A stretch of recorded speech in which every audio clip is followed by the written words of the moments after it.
на печалба во тугина. Се мачел многу години по белосветски градови, едва и жив дома пристигнал. Со баба ми се оженил, го прашав зар не се најде на цел свет мома поарна. А тој вели: земи моме Македонче, па да видиш што е рај, кај да скиташ, кај да одиш, земи мома од наш крај.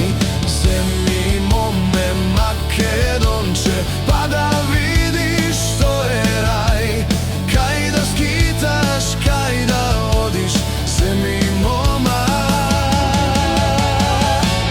од наш крај.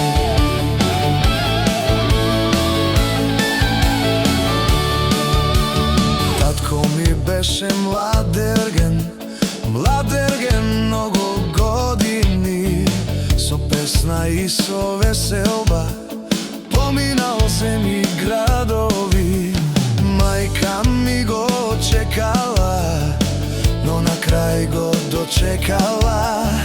Го прашав зар не се најде на цел свет мома поарна.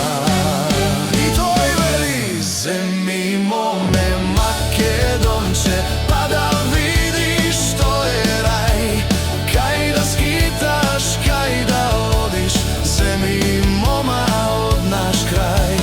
Земи моме Македонче, па да видиш што е рај, кај да скиташ, кај да одиш, земи мома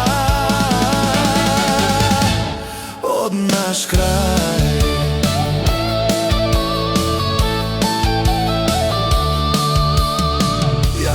Имав двајца другари, делевме таги веселби, на Охрид лани појдоа, женети дома дојдоа.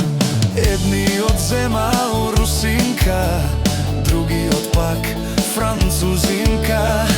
Ги прашав: бре девојчиња, зар кај вас нема момчиња? И двете велат: земи момче Македонче, па да видиш што е рај, кај да скиташ, кај да одиш, земи момче од твој крај. Земи моме момче Македонче, па да